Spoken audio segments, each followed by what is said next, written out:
Hello friends, I am the Anti-Terrorist. First of all, thank you for your comments and your emails, and for engaging in the conversation, and for asking questions. I'd really appreciate you rating these videos. The more people that see them, the more chance there is that the conversation can carry on and carry forward. So I appreciate that very much. Well, I've revisited a few things recently that I saw last year, just to catch up and remind myself of some of the information that I need to engage in these conversations. And one of the things that I revisited most recently was Who Killed John O'Neill? And I would highly recommend that you watch this short film. It won't take much of your time, but you will have a very steep learning curve in terms of getting information regarding the background to the events leading up to 9/11, the personalities involved and what links them. Whatever you think about the quality of the acting in it is really irrelevant. It's a moot point. It's the information that the film contains that I really recommend you take a look at. The conclusions made by this film had the same effect on me as it did the first time I watched it. My head was swimming. I was questioning my own sanity. I was questioning whether I wanted to actually engage in this conversation at all. It just seems too big sometimes to comprehend, and too big to make a dent in. Now, I know for a fact that some of you out there are having a lot of difficulty in dealing with this subject matter. And like myself, every now and then you'll sit there and think, am I going effing mad dealing with all this information? Is having all of this information in my head making me certifiable? Well, it's a very difficult situation we've got ourselves into.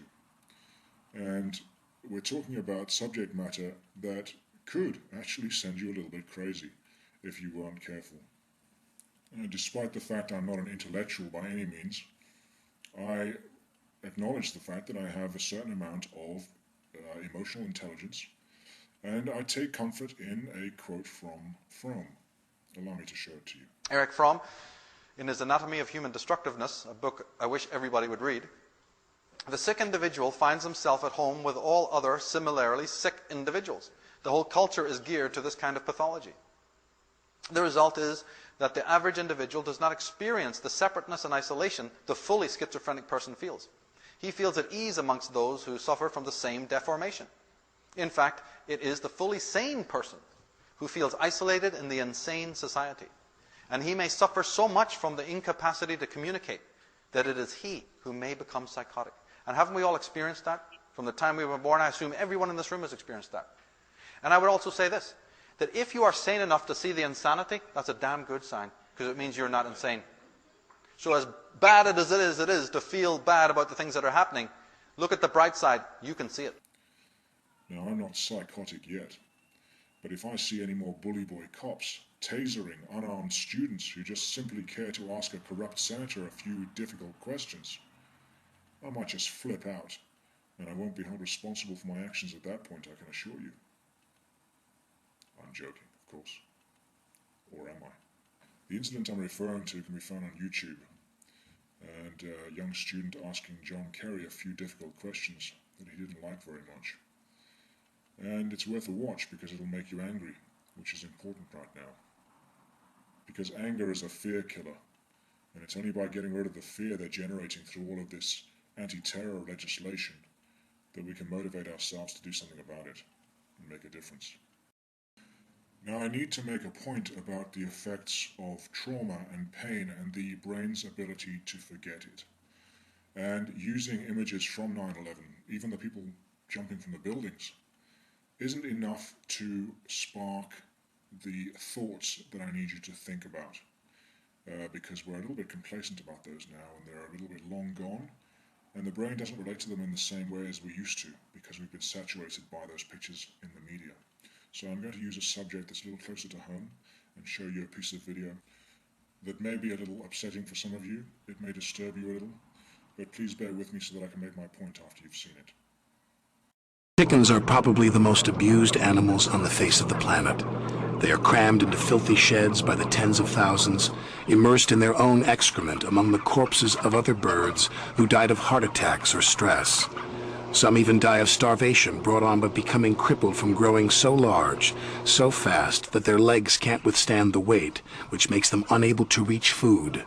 After being genetically manipulated, and fed antibiotics to promote unnaturally rapid growth, their hearts, lungs, and legs often break down under the added weight. Heart attacks and crippling leg deformities are far too common.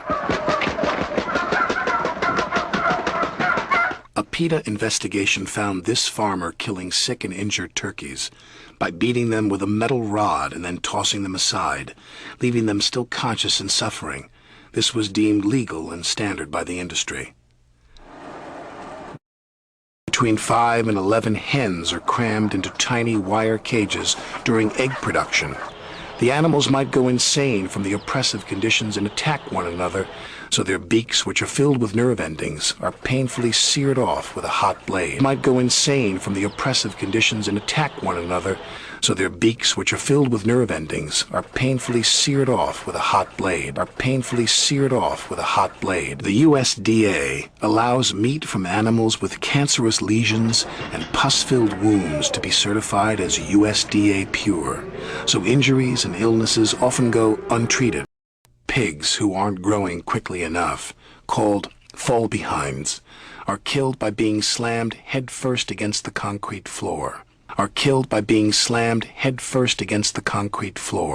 As you see here. Again, apologies for showing you that. If you would like to see the full video, it's called Meet Your Meat and can be found on Google Video or YouTube. My point in showing you that is to give you a sense of how your mind works, having seen how those animals were treated in the intensive farming process. If you are a meat eater, one of two things would have happened there. It would have made you feel very uncomfortable, but you've decided you're a meat eater and you're aware of those aspects of intensive farming and you're aware of how those animals are treated. It may just simply make you think about the meat that you buy in the supermarket. Or alternatively, it may actually horrify you, as it did me. I went vegetarian for a year, but the diet didn't suit me. And so I decided that a rationalized compromise would be to eat organic meat only. And I would go to a butcher, my local butcher, and find out how the animals were treated, how the meat was killed, and so on. And I could therefore have what I wanted without contributing to what is essentially an insane situation where animals are being treated incredibly badly in order to meet a very high demand for cheap meat.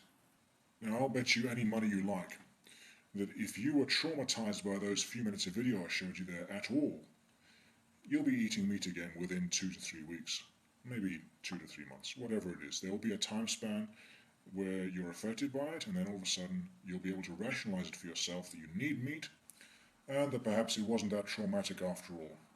And before long you'll be eating your pork steaks and your chicken breasts without too much of a care about it all. It's a little like pregnancy and childbirth. Any woman that's had more than one child will be able to tell you that it's the most painful experience. And yet, between 6 and 9 months after the childbirth, the first childbirth, the woman forgets the pain almost entirely and can only just about create a sense memory of it, just enough to know and remember that it was painful, but she cannot relive that painful experience to the degree where it will not allow her to have a second child. And so it's this ability of the brain to forget and to rationalize and to shut out painful and traumatic events that the elites are depending upon to be able to carry out their plan. They're relying on our desire to forget it because it's just too painful, too confusing, too infuriating, too maddening to keep in our heads. And so, without meaning to suggest that the debunkers are insane, I would put it to you that they're just trying to rationalize it, to forget the trauma, forget the pain in the only way they know how, which is to deny its connection to the New World Order, deny that it was an inside job, deny that there is any conspiracy, because it allows them to then move on with their lives and have some peace of mind again, and have the life that they used to have before 9/11 happened.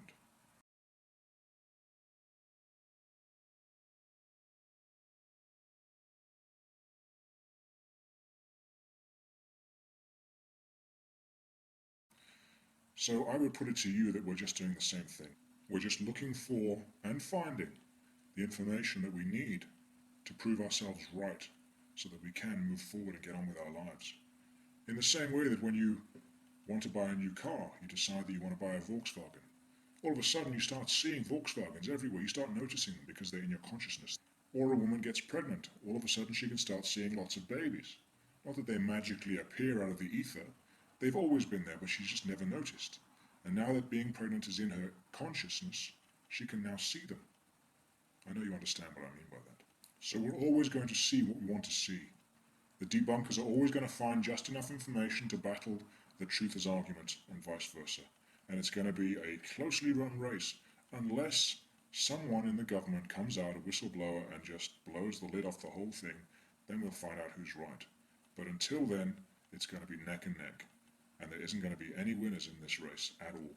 But of course, we are the paranoid ones. We are the schizophrenics. We are the psychotics and the insane ones, because we have decided that there is something very, very dark happening, and that 9/11 was just the beginning of that, and that there's something moving forward very fast now towards a world where we are not going to be free. There are some debunkers out there who understand what the New World Order is, and they're fighting it just as hard as we are.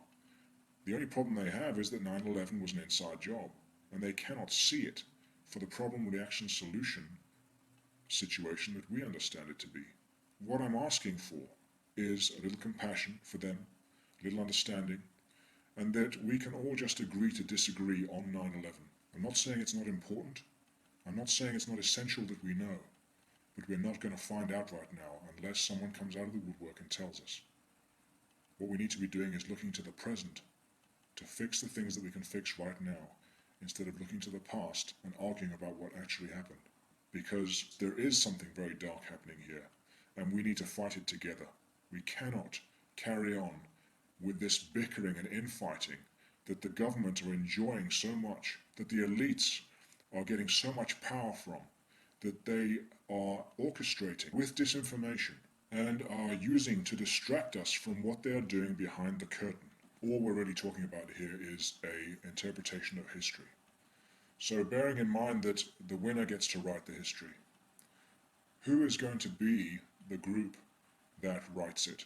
Is it going to be the debunkers, or is it going to be the conspiracy theorists? Because it's the person or the group with the most defined version of their reality and their ability to then get that across to the masses that will win in the end. And so as a definition of that, we have someone like Bill O'Reilly from Fox News Network. Now, Bill O'Reilly allegedly is a compulsive, pathological liar. The man has the innate ability to bend the truth to his will and spin half-truths into convincing lies, and to lead a good percentage of the American public down such a dark alley, but have them thinking that they're looking into the light. It's incredible. And he does it by speaking with 100% conviction and 100% commitment to the lie that he's telling. Of course, the lies that he's speaking are fed to him by Rupert Murdoch, but that's not the point. It's his ability to define reality for so many Americans that makes him a dangerous individual. So when you're out there delivering the truth, how strong is your version of reality? How committed are you to this premise? Are you easily swayed by the debunkers? Do you speak with commitment? Do you speak with 100% knowledge of your subject? Do you know what the debunking argument is so that you can fight it with your own facts? Now, before you answer those questions, let me give you a definition of commitment. So let's say that you're committed to fighting the New World Order. So in terms of the word commitment, let's have a look at it this way. So imagine that you have someone very close to you. Imagine the person who is closest to you in your life, whether it's your mother or your father or your brother or your sister or your lover, your wife, your husband. Just pick a person and hold them in your mind for a second. Now, it's very late at night, you've had a very long day at work, and your head is just about to hit the pillow. Your man or your woman or your father or your mother are not home yet. But you've had a very long day and your head's just about to hit the pillow, and you know that as soon as it does, you're going to be asleep. And you need the sleep because you're dreadfully tired. So it's about 2 a.m. and the phone rings. It's this person, it's your mother, your father, your husband, whatever it is, the person you've chosen. And they're on the phone, and they're telling you that they're stuck. They're 2 hours away in a car. They're stuck on the motorway. The car is broken down. There are lorries whizzing past it between 70 and 90 miles an hour. It's raining. They've run out of petrol, the car's broken down, or whatever it is, and they want you to come and get them. Would you go to pick them up from that motorway? Would you drive 2 hours to go and get them? Of course you would, because you're committed to them. That's what commitment is. No matter how you feel, no matter what you want, you go and get them. That's commitment. Anything less than that, anything else, is not bad or wrong. It's just not commitment. You're not committed. It's as simple as that. So ask yourself now the same question. No matter what I want, no matter how I feel, am I committed to fighting the New World Order? It's a tough question. In his memoirs, David Rockefeller said, "For more than a century, ideological extremists at either end of the political spectrum have seized upon well-publicized incidents, such as my encounter with Castro, to attack the Rockefeller family for inordinate influence they claim we wield over American political and economic institutions. Some even believe that we are part of a secret cabal working against the best interest of the United States, characterizing my family and me as internationalists, and of conspiring with others around the world to build a more integrated global political and economic structure, one world, if you will. If that is the charge, I stand guilty, and I'm proud of it." So there you see, that's all you need. We don't need to be discussing 9/11 and whether it was an inside job or not, whether it was a complicit act on the government's part, whether there were planes or no planes or missiles or explosives in the buildings. It's all irrelevant right now because there's all the proof you need.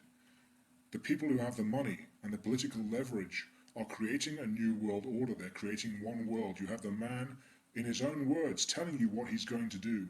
That is all you need to convince the sheeple, along with some footage of police zapping students while they're trying to question senators, and they will get a sense of it. The 9/11 argument as proof of New World Order is going to get you caught up in a maze that you cannot get out of. You cannot prove any of it. All we know for certain about 9/11 is the planes hit those buildings and they came down. That's it. Period. Everything else is conjecture and hearsay. Everything else. But what we do know from the words of their own mouths is that these people with money and power are creating a world that we do not want to live in. Now, I don't know about you, but I'm 100% certain, and I can prove that the New World Order is coming about. I can prove who's behind it. I'm 100% against it, and I will fight it with the last breath in my body. I'm 100% committed. Now, if that makes me insane, then guilty as charged. Bring on the white jacket. I'm as mad as a box of frogs. Who's with me? Thanks for listening.